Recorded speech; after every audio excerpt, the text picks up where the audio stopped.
Welcome to Get Rich Education. I'm your host, Keith Weinhold. The biggest and most valuable property that you can buy with the best mortgage loan terms is the residential fourplex building. Sometimes, though, they're hard to find. Today's fourplex developer noticed exactly that problem, and he's been successfully creating build-to-rent fourplex communities for years. Learn about the specific opportunities in fourplex buildings and the pitfalls to avoid today on Get Rich Education. Most rental property investors choose either cash flow or home price appreciation, but one real estate market can give you both. Jacksonville, Florida, with 27% lower home prices than the national median, 1% higher gross rents, and Jacksonville has appreciated 34% more than other comparable cash flow markets over the last 30 years. Get positive cash flow today and appreciation for tomorrow. To invest for cash flow and growth in Jacksonville, go to cashflowandgrowth.com. You're listening to the show that has created more financial freedom than nearly any show in the world. This is Get Rich Education.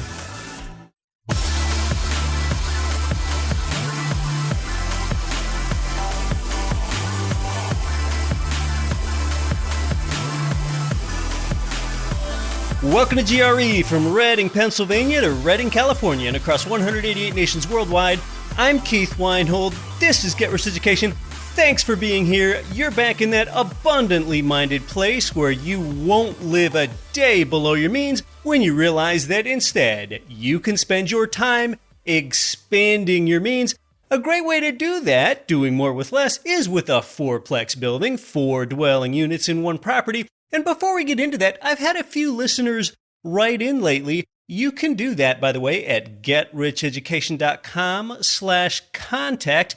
They wrote in asking me if I still think it's important for you to invest predominantly for cash flow, since I've been talking more about appreciation lately. Let me be clear.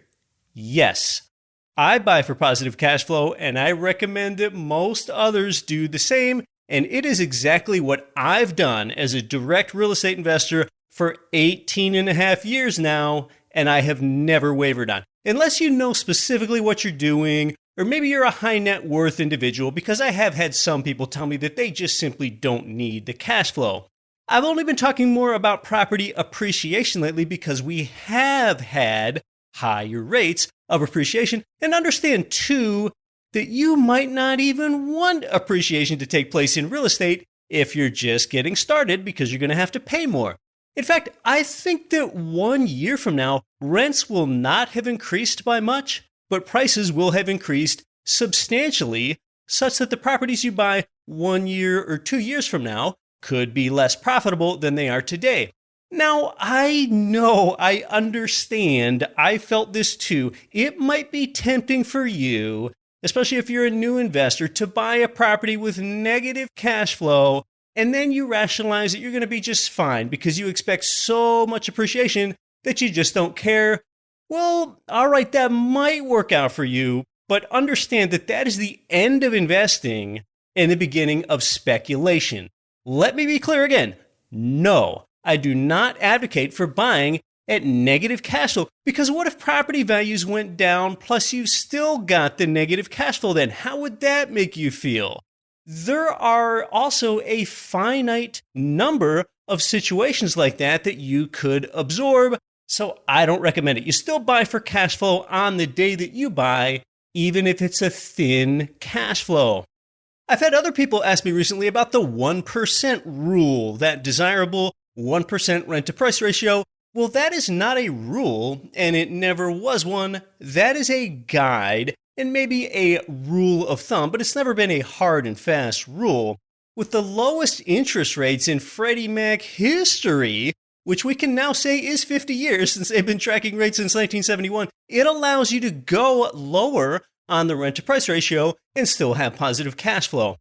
If you're an experienced real estate investor, you probably understand that rent amounts are more firmly anchored than housing prices are. Rent amounts don't change much, and home prices do. So whenever home prices eventually stagnate, that's when rents have a chance to catch up again. But we are squarely not there now. In fact, we're nearly in the opposite place. Now, at some point, mortgage interest rates are likely going to rise as well, though few think that that's going to happen anytime soon. Some say it'll be at least 2023 until that really happens significantly, but no one really knows. Now, when interest rates go up, understand that people don't want to sell their homes anymore.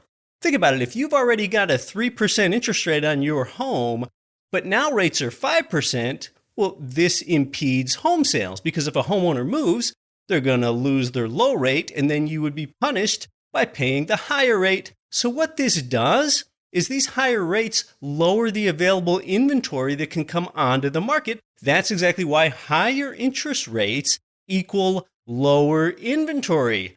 Well, we're already at low housing inventory, even in this declining rate environment. So the dynamics are in place for the housing market such that this chronic supply-demand imbalance really sets up well for you if you invest across so many different housing types. A lot of residential investors, though, they do want more fourplexes. Now, some property providers out there might offer you a duplex or even a fourplex here or there. But today we're talking with a developer that was in the real estate investment world for a long time. And he also noticed that investors demanded more fourplexes. So he decided to actually do something about it. He started his own company years ago to specifically meet that need. And he does it with brand new construction fourplexes in U.S. states that have high population growth. Because as you probably know by now, the fourplex is that biggest building, 4 doors under one roof, that you can use a conventional loan on. Those mortgages with the best rates and terms. He put a report together for you that tells you about metro markets and shows floor plans and more in these high growth markets at getricheducation.com/fourplex. Let's learn more.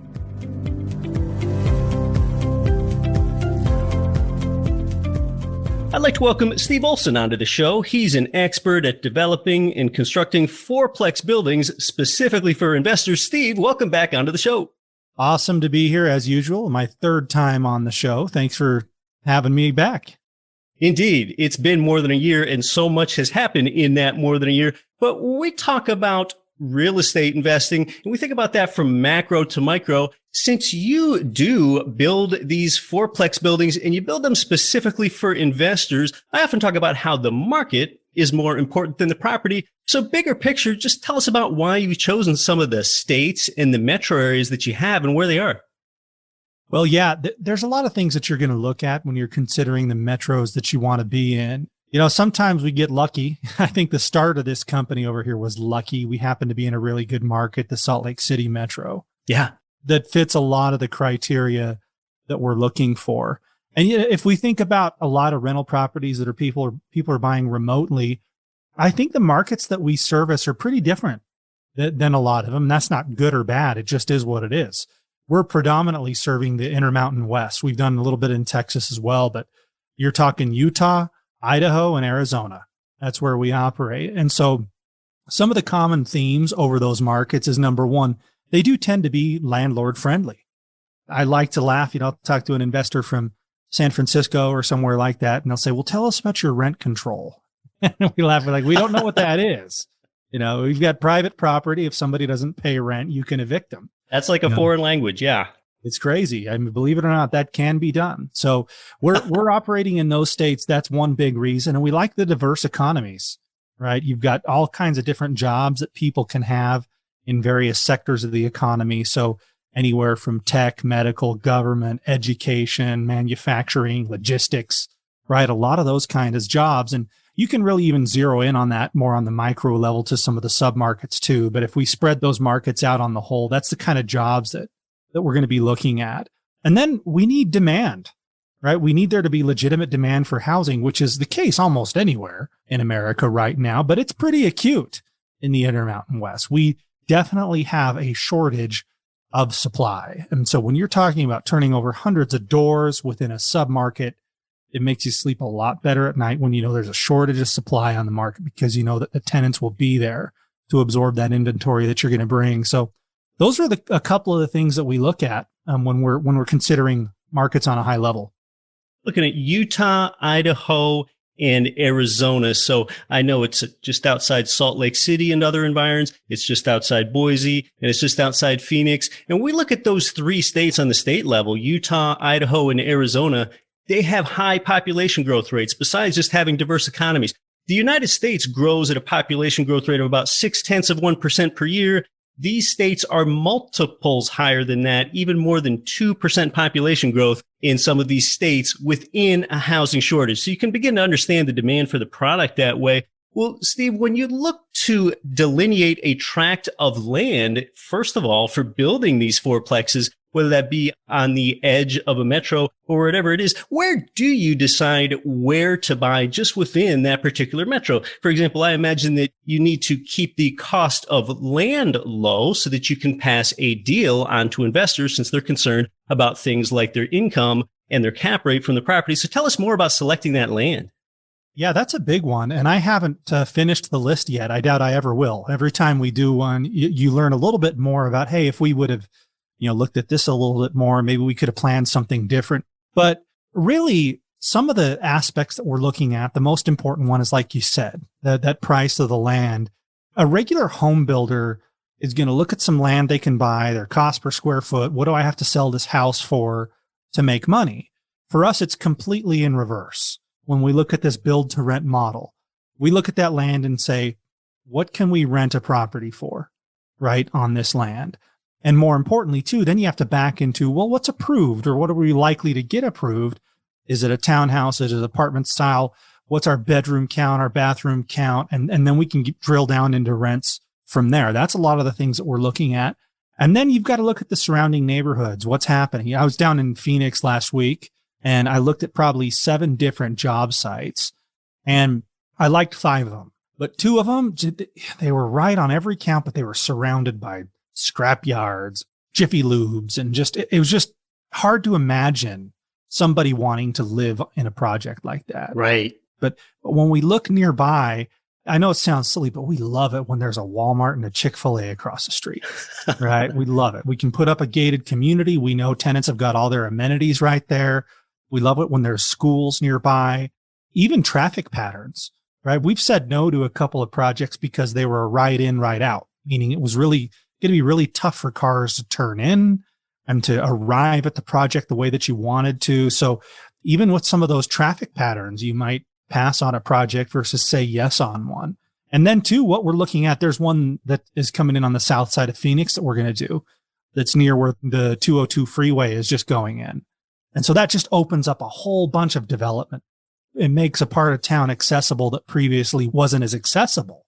So we know what's coming, right? And when you're in those city planning meetings, you're hearing about new developers getting different projects approved. You're hearing about new roads and new amenities, and you want to get out ahead of that stuff. And it really has a benefit because this is a long runway, Keith. I mean, we're talking about years down the line before we're signing any rental applications. So you really got to be aware of that stuff because what you're looking at now is not going to be what you see in 2 years. This is having that long-term vision. And yes, this is going to a community council meeting or whatever it is, getting that insider information that would be illegal if this were in the stock world, but it's completely legal to do in real estate, getting that vision as to where the infrastructure and amenities are going to be, and therefore what might be a good deal for a site for building fourplexes like this. And when we come to having chosen the site, tell us more about that construction and the layout of the properties themselves, these fourplexes, whether that be townhouse style or apartment style, and some of the other amenities around the site. Yeah, we continue to learn more and more about that one through the years, right? There's this balance that we continually have to strike between livability and density, right? When you're a developer, you want to pack it in there, right? That's profit. Get as many units as we can. But guess what? If you do too much density, nobody wants to live there. Or even if they do, your turnover and your vacancy is so high that it really hammers on your performance of your assets. So we've got to look at that density factor and create a livable community, something that you walk through and go, hey, this is nice. It's well kept. I got room to take my dog on a walk, right? I've got a driveway going up into my units or whatever it is. And that, Keith, is of course very relative to the submarket. We're also looking around at what are the other amenities? What are the other type of floor plans that seem to do well, especially too, if we can look at, hey, what are they really short on? Are they really short on 2-bedroom units in this submarket? Are they really short on 1-bedroom units? What does the market need? What need is not being fulfilled? So we're going to look at that. And then just the community layout as well, right? Where you place that clubhouse, where you place a dog park. Sometimes you can take some of those common areas and use those as a buffer zone against a neighboring property that maybe is not as desirable, right? Where people don't want to come in at their front door and look at it. So you try to move around and adapt to the surrounding areas accordingly. That really does help. But, there's a reason, for example, that a lot of apartment complexes, when you drive into them, you drive in the gate and right there's the clubhouse with, a bunch of guest parking, and behind that's a pool, and you kind of drive around in a rectangle to access the units that are behind the clubhouse. That works really well, but not every site lends itself to that. Right? That's not always possible. So you have to try to imagine, what's it going to be like for tenants as they roll up to this place? What's going to make them happy to be here? What's going to make them want to stay when it's time to renew their lease? And, you don't have to over amenitize. A-class units, they've got the dog groomer, the package delivery, everything under the sun. And, we've found that kind of tenant, as nice of a property as that is, not everybody can afford that Ritz-Carlton type experience. In fact, there's more and more of a demand forever for that B-class unit that's got a little bit of amenity, right? So maybe we got a pool, basic playground, and a dog park, and my rents are affordable. So I still get that managed living experience. We're seeing that more and more because, as you know, the middle class is getting compressed, and what people can afford is getting to be less and less. So we're trying to really fill that middle market niche. And that's what speaks to community layouts and amenities. Oh, you said so many interesting things there. My personal mission in real estate investing is to provide housing that's clean, safe, affordable, and functional. You bring up affordability and you don't want to over amenitize, or then you dent affordability. And also you bring up competition. Maybe, for example, if for the $1,500 a month rent space, there aren't any other places nearby that have garages, you can offer an affordable rent and offer garages. If the competition isn't offering something like that, you're giving them value, but yet you're not over amenitizing at the same time. So it's such a local phenomenon to study. It really is. Yeah. So much of it is just relative to what's happening in the nearby properties. So you have to take all that into consideration. And we've been on both sides of that one before, right? Where we know we're well below where the competition has to be, and vice versa. You got to kind of compete with them. But if you pick the right markets with the right population and employment trends, those things do kind of take care of themselves over time. We call it the absorption rate. Inventory absorbs. You have a big steak, well, you're going to digest it eventually. And sometimes it's harder. So we'll absorb that inventory, and there's little tricks of the trade you can do to make it go faster. And other times things happen that are beyond your control that makes it go a little bit slower. But once again, good employment rate, good population growth, you are going to be fine in the long run. This will take care of itself. Now, a little later, we'll tell listeners where to get a report that you put together for them that has a lot of photographs and layout plans and so on with the fourplexes, but just help us see in our mind's eye what the neighborhood really looks like in these fourplex neighborhoods, because we're not talking about infill projects. We're talking about an entire tract of build to rent properties. You're talking about an entire project. This isn't as if you're driving through a neighborhood and you see one or two properties. Right. You're going to see 50 or 60 properties. And by 50 or 60, I mean that times 4. So you're hundreds of doors. So it really kind of depends on whose perspective you're looking at this from. This is probably a good unintentional segue, Keith, into financing that I'll get to in just a second. But if you're a tenant, you're driving through that and you're saying, hey, here's a bunch of townhouses, or here's an apartment complex. That's how you view it as a tenant. Well, how you view it as a lender is, hey, this is chopped up into tax IDs that are each 4 units. These are actually fourplexes. So that becomes very, very important because you still get some of that managed community aspect that you would with an apartment complex, but you really get to maximize that fourplex asset, which I think is awesome because it's the best kind of money to use. It's conventional financing, whereas, you can only get a certain amount of those type of loans. And if you're getting these at a fixed rate of interest, but you're maximizing the unit count per loan, so 4 loans, you're making the best use of that money, which you probably paying attention. You saw the government passed a new stimulus bill. So there's more money headed into the market, more inflation probably. So maximizing the income you get off of that fixed rate debt, I think is really key. We talk about that an awful lot here. A fourplex is what allows one to optimize their loans. A savvy real estate investor often wants to get as many of those QM loans, those qualified mortgage loans, at the best rates and terms where a single person can get 10 and a married couple can get 20. Though this would be a rare scenario, therefore a married couple could get 20 fourplexes and have 80 doors, all at these QM loans, which even for an income property has been between 3 and 4% interest rates lately. And if you want to optimize your leverage and optimize the inflation profiting benefit that you get when you tie up long-term fixed interest rate debt, again, this would be an unlikely scenario. But if these new construction fourplexes, and we'll talk about the prices later, but just say they're $800K, so you get a $600K loan on those. Well, therefore, you have $16 million worth of property, $12 million worth of debt at 75% loan to value ratio if you indeed got 20 properties as a married couple. So therefore, with $12 million in debt, which again is outsourced to your tenant, you would have $240K of annual inflation profiting at just a 2% inflation rate. And you've tied up these loans for 30 years. And I brought up the point recently, Steve, that when interest rates are about the long-term rate of inflation, over that 30-year period, even if the property produced zero cash flow and zero appreciation somehow for 30 years, that investor still wouldn't lose money. So that's really the opportunity with fourplexes and the rates that we have today. Oh, that's so true. It's almost like you thought about that before, Keith. Yeah, it's so multidimensional. You got to keep score with a couple of different categories when you're talking about owning real estate. Cash flow is just one of those categories. We talk about the appreciation and the depreciation as well. I just refinanced one of my personal fourplexes. You know, I eat my own cooking over here, and I got it down to a 3.5% interest rate. Beautiful. True 30-year fixed rate loan, right? So what I love about that loan, it's not a knock on commercial investing. Commercial investing is great, has so many advantages, but you do have to pay that loan off every 7 to 10 years or refinance it. On this true 30-year fixed rate loan, I don't have to do that. As long as I can make the mortgage payment, nobody's doing a lease audit, right? Nobody's doing a capital call, or I don't have to pay it off. I can just hunker down, right? And I can wade through any storms that come my way. And it comes with some great depreciation, especially if you're a real estate professional. I don't want to get too far into the weeds on that, but some of the cost benefits that come with the new cost segregation on year one bonus depreciation, we'll see if that hangs. I don't know if that's given what's happening politically. It could be iffy, but wow, the tax savings alone make that investment worth it for like a decade for me. You're doing a lot of this at scale when you tie up 4 doors with one mortgage loan. I don't use a lot of profanity on the show, but when we come back, I might just very well breach that topic. You're listening to Get Rich Education. Our guest is Steve Olson. More when we come back. I'm your host, Keith Weinhold.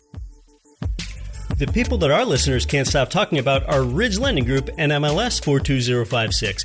They provided you with more loans than anyone. It's where I got my last few loans, and they finance single-family income property up to fourplexes. They're the #1 lender for both beginners and veterans. Start your pre-qualification, chat with President Chaley Ridge personally, and you'll end up with your custom plan for expanding your cash flowing portfolio. Start at ridgelendinggroup.com.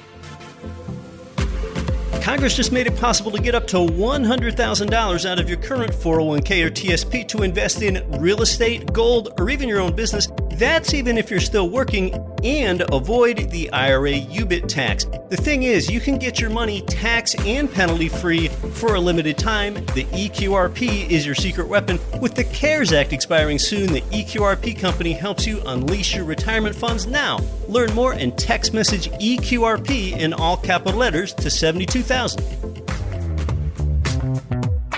This is Rich Dad Advisor Ken McElroy. Listen to Get Rich Education with Keith Weinhold, and don't quit your daydream.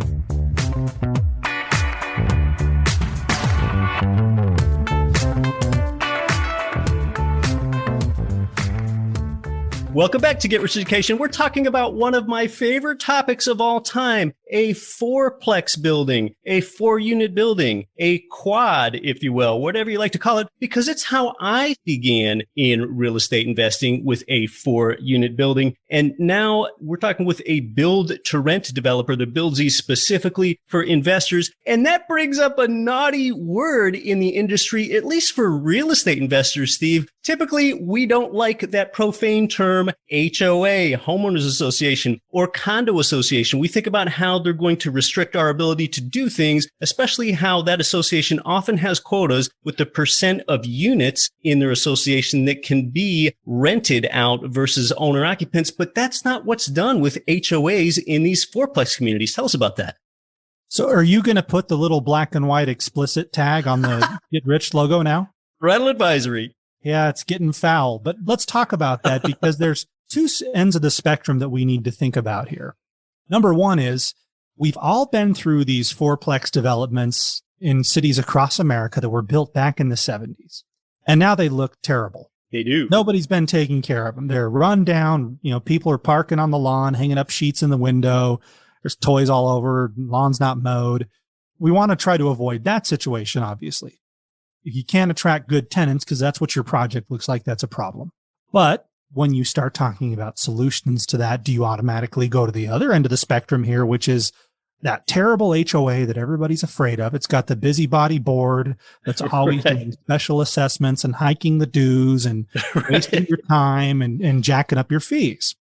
How do we settle somewhere in the middle? Well, one of the ways that we're going to do that, of course, is the fact that everybody in this project has the same goal that you do, is they want a clean, safe, insured development.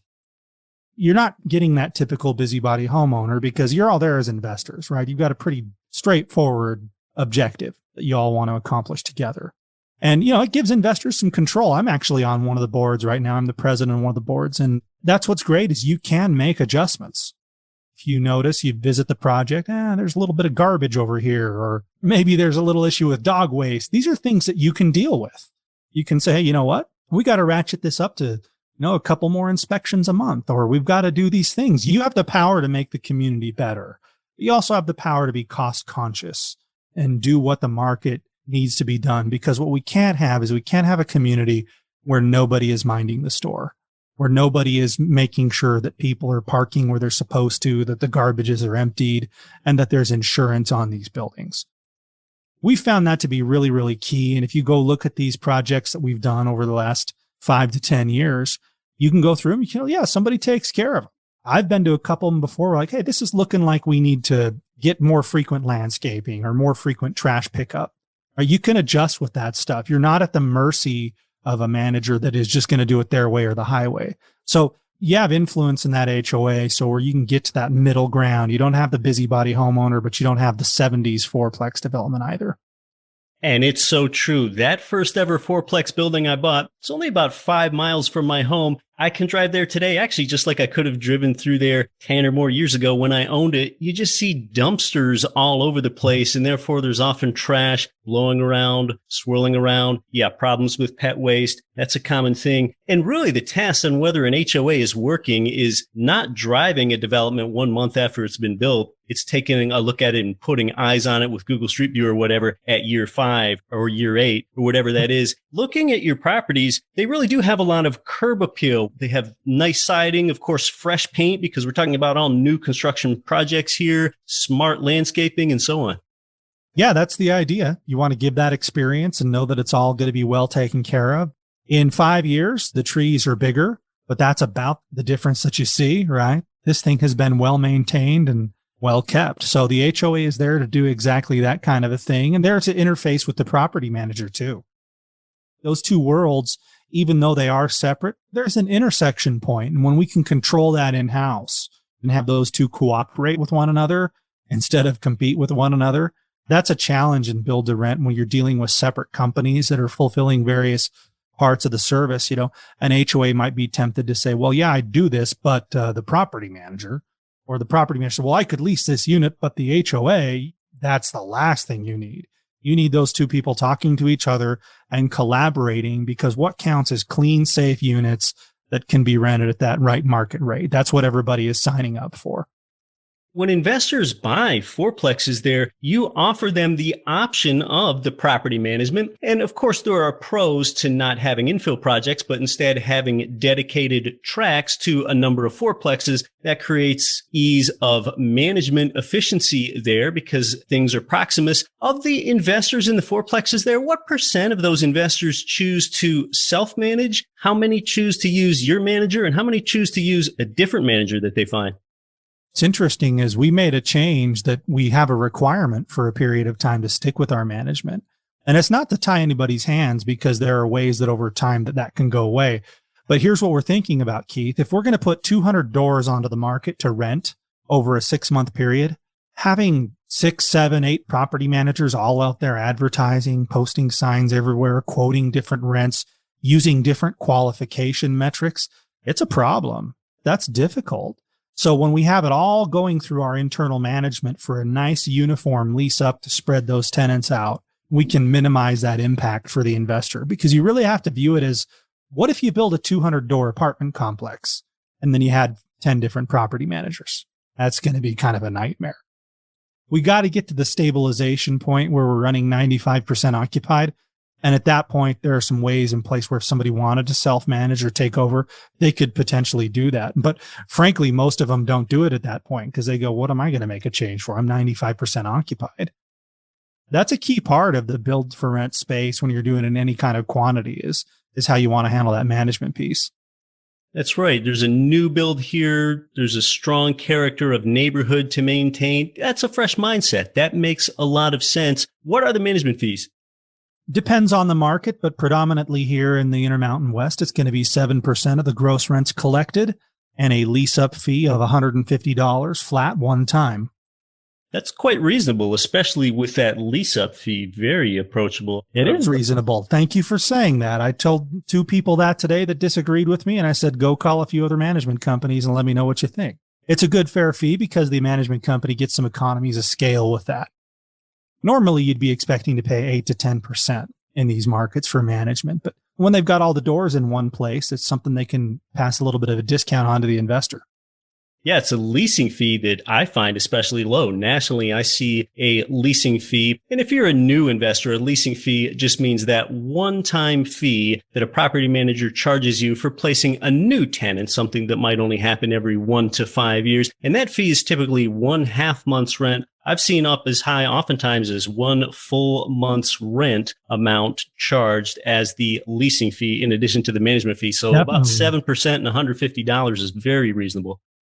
And we've had to be there, a half a month to a full month in our Texas projects. That's how you have to get deals done. That's very common throughout Texas, the South, and the Midwest. But you'll see that happen in various points here in the Intermountain West. But yeah, we found that with the quantity of doors, a flat fee like that is reasonable. It works well for the investors. Tell us about how it's really worked for the typical investor that might have purchased a fourplex in one of your build-to-rent fourplex communities 5 years ago, like how it's actually gone for them and how this has improved their financial picture, some pitfalls to avoid. There's a little bit of nuance to everybody's situation. But one thing to consider is if you bought a fourplex 5 years ago here in the Western United States, you're a very happy camper. Right. I think you are. And that is if you still own it, because you could have sold it and made a decent profit just because the market itself has been appreciating really well. I mean, I tell people that we get that forced appreciation component, which comes from converting land to its highest and best use, right? It's just like renovating an old beat down apartment. If you go and put $30,000 into it, it's probably worth $60,000 more. There's that multiplier that you get by adding value. So you get that. Typically, I never promise it, but it's very common because you produced an income generating asset. But we've also benefited from a general rise in the market, shortage of housing, continued increase in building materials. It's just been brutal. That investor that bought 5 years ago, I would say 7 out of 10 of them still own and they're pretty happy. And when I go to them and say, hey, will you sell? We have somebody that wants to do a 1031 exchange. They don't want to. Because they got to do one now. They got to go exchange and find somewhere to put their money. But then there's been another, 3 out of 10 or so that have sold, and a few of those may have invested their capital elsewhere. Many, though, have gone in and just exchanged into more FIG assets. The thing about these is some of the projects that we do go okay at first. Some go kind of pretty good. Some are grand slams. But if you give it time, if you let that trend of population growth and solid employment take hold, you end up with a brand new, steadily cash flowing asset that you're happy with. And I've seen that come time and time again. I don't mean to get too into the weeds, but I had a client buy 4 fourplexes from us in our Provo, Utah project called Blackstone Farms. And a couple of years ago, he wasn't that happy because he had 2 fourplexes get completed in the dead of winter. That's just kind of the way it went, Keith. And in the dead of winter, you don't have a lot of tenants showing up, and you're trying to lease these units when you can't landscape. It's a muddy disaster, right? He wasn't that happy. I said, you just got to hang on. I promise this thing will turn around. And sure enough, later that year, okay, he's rented. All right, fine. I'll see how these go for a while. And then eventually comes into some more capital. Hey, you know what? That wasn't too bad. Let's go do that again. I'm making money. I've got a brand new asset that's been relatively hassle-free. There's examples all over the board, but they pretty much all end up where that one was. I got cash flow on a brand new asset. If you're not going to put money at 4-to-1 leverage with these low interest rates into a cash flowing fourplex in growth markets, then where could one better put that money? I mean, that's really a valid question. I don't have the answer, but if you find it, let me know. I still haven't found it myself. You deal with mostly fourplexes there. You also have properties other than fourplexes. So tell us about that product type, rents, and prices. We get some different products that come along occasionally, like we're working on one right now where the city wants us to do a couple of things. They want some commercial mixed use product put in along the highway where this is going to be. And actually, they also want some affordable housing. So we've got to put a deed restriction on a certain percentage of these and sell them on the affordable market to the essential workers of the county where the property is. That'll be our standard product, but the different product will be those mixed use buildings. So if somebody's maxed out on their Fannie Mae loans, but they really like the submarket, we'll have a couple of commercial units on the bottom floor. You know, that's like a chiropractor or dentist office. But then above that, you've got a mixed bag, 1, 2, and 3 bedroom residential units. That product specifically is a 26 unit building. So that's somebody that wants to bring in a fair amount of capital and control and own a bigger asset. And it's just going to be captured in the association with a whole bunch of our fourplexes. We get out of the box occasionally, and some people even like to syndicate this stuff. Keith, they'll come in and say, hey, I want to buy 5 or 6 fourplexes, get a couple buddies together and raise the money. And in that case, if you're going to buy that quantity, you're going to be commercial financing by default. But you should talk to us because we have some good resources there that are used to doing that kind of a loan. Tell us more about the fourplexes and some of the others. I know at times you have triplexes and so on, and just how things look for an investor in a rent to purchase price ratio scenario. It, of course, depends on the market. If you look at these in the West compared to the Midwest, for example, I own properties in Indianapolis. I remember 4 or 5 years ago, that 1% rent to value ratio was pretty common. You could kind of get that in your sleep. That's tough now. I think here in the Intermountain West, we're at more like a 0.7, but you do have the benefit of much lower property taxes. So you know as well as I do, Keith, that rent to value ratio doesn't tell the whole story because it makes no attempt to talk about expenses.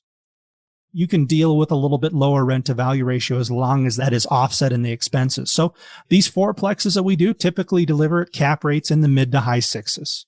There was a day when they were north of 7, but those days have kind of come and gone. So they're mid to high 6s on brand new product. And you typically have got that forced appreciation. I don't like to guarantee it, but when you do get those income producing assets, it's not an uncommon thing to see. You can look at that rent to value ratio. Of course, with a fourplex building, you begin to look at some of the benefits of economies of scale. You've got 4 doors under one roof, but you're probably not going to pay 4 times as much in an insurance premium as you would for a single family home. It's going to be less than that. The same with your property taxes. Just some examples of the economies of scale. But it is a more substantial investment than it is for your 50-year-old turnkey renovated single family home. Oftentimes, I know your product's $750K or more, and then an investor needs to be looking at making a 25% down payment plus 5% closing costs on that. Yeah, exactly. We're just trying to play real life Monopoly here, Keith. For some people, they can start with a product like this. Other people need to start with houses, and that's great. I mean, they're an excellent springboard, or you might decide to stay there. These all have their pros and cons, right? The typical investor that does this ends up, they've got a couple $100,000 they need to deploy, especially when you're looking at investors that have more than that, maybe 3, 4, 500,000. When you put that up against the Fannie Mae rule that you can only get 10 properties, you're going to burn through those 10 loans in a hurry with that kind of capital. So you have to think about these economies of scale. How can I put that quantity of money to work in one property that has more doors is a question that I think most people are going to eventually ask themselves. it's kind of a natural progression to end up at that point, to want to maximize those loans. So it's a business owner, an attorney, physician, somebody who's just done really well saving over the years that has that kind of capital, wants to put it to work. That's the typical client we see. And, we've even started to see some bigger companies and even some institutions flirting with this idea a little bit. Tell us about the buyers that choose to use means other than a cash down payment, whether that be IRA funds or something else. You've got a cash down payment. If you're going to use IRA funds, it's a little trickier. You know why, Keith? Is when we talk about a construction loan, the banks that are willing to do those loans are small regional banks or credit unions. And when we're doing a loan through qualified money like an IRA, that's got to be a non-recourse loan. That's the law of the land. I've not found a small local bank or credit union that's willing to do a non-recourse construction loan because they view that as inherently a little bit more of a high-risk product.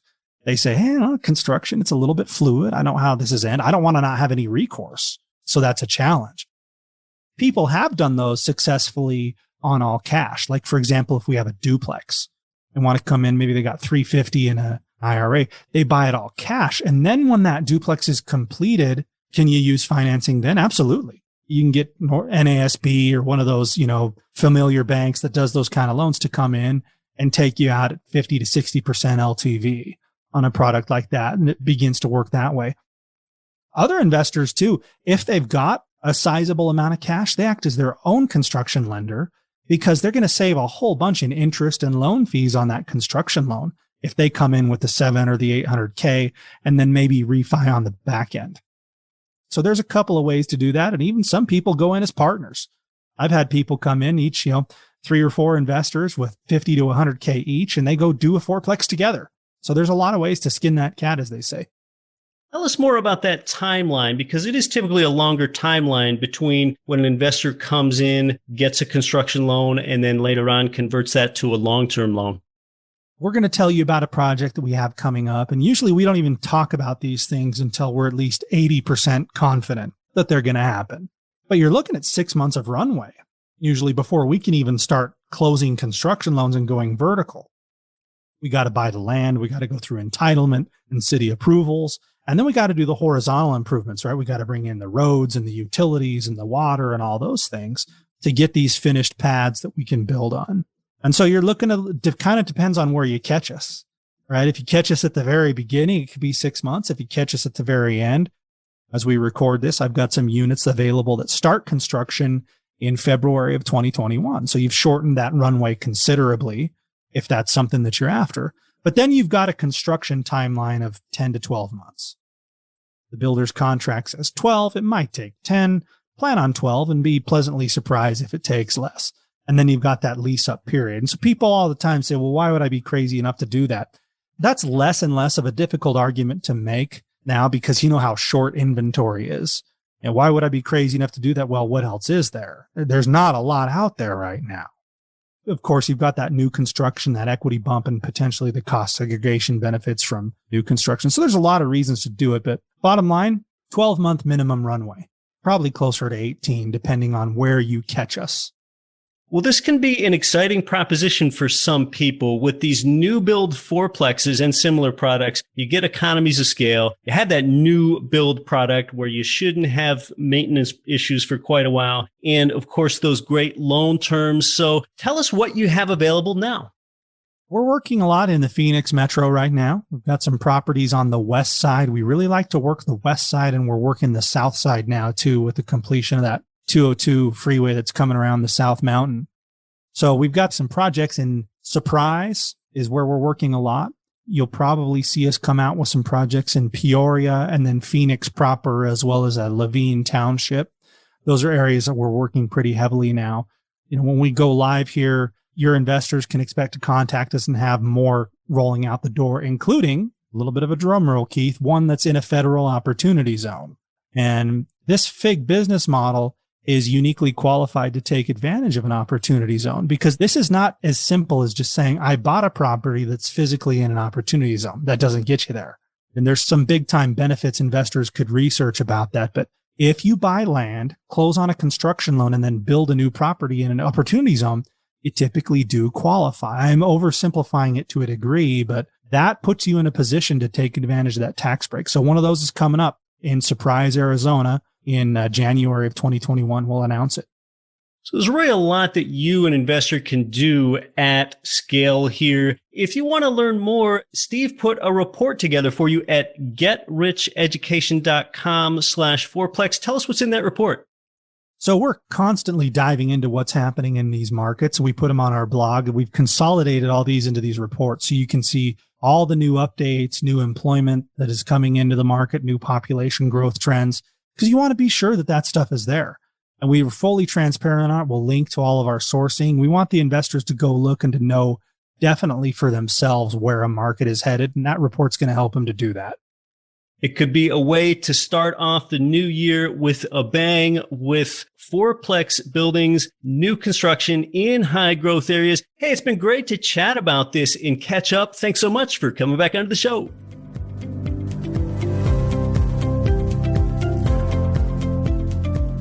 Oh yeah, another great fourplex chat there. Now, if you're the type of investor that might only have enough for a small down payment, maybe just looking for your next renovated single family home or your first one, or you're just the type of person that's looking to optimize every single invested dollar for the highest cash flow possible, then this probably is not for you. But like we said, if you've got a few $100K that you need to deploy, this could be a more efficient way to do it as you're dealing with fewer properties for more invested dollars. If a year from now, you think you need to move funds for, say, a 1031 exchange where you trade up for a bigger property and legally pay zero tax on your capital gain, or maybe even 2 years from now, hey, reach out and learn more at getricheducation.com/fourplex. You'll want to find your place in line. With equity accumulating at a pretty rapid pace in your existing properties today, you might be able to trade up sooner than you think. And that way you're not really investing with much of your own cash. What you're doing is you're using equity to move it along and reset your leverage. So if you've got single family homes or duplexes or even larger properties that now have, say, 50% equity in them, which is 2-to-1 leverage, well, you could reposition here at 4-to-1 leverage and control a higher overall real estate value in your portfolio. And some have asked me, why didn't you have this fourplex page on the Get Rich Education website sooner? After all, I do have this lineage of starting out with fourplexes myself. Well, there are just so many things to do every day in life. Now that we have the page there, over 200 of you have already opted in for this build to rent fourplex report. Many of you are those that regularly prowl across our GRE turnkey page, and that's how you found it. You know how I like to leave you with something actionable. So if you think it might be for you, see what they have going on, get the Insider's Investor Report, and connect with the provider all at the same time at getricheducation.com/fourplex. Until next week, I'm your host, Keith Weinhold. Don't quit your daydream. Nothing on this show should be considered specific, personal, or professional advice. Please consult an appropriate tax, legal, real estate, financial, or business professional for individualized advice. Opinions of guests are their own. Information is not guaranteed. All investment strategies have the potential for profit or loss. The host is operating on behalf of Get Rich Education, LLC exclusively.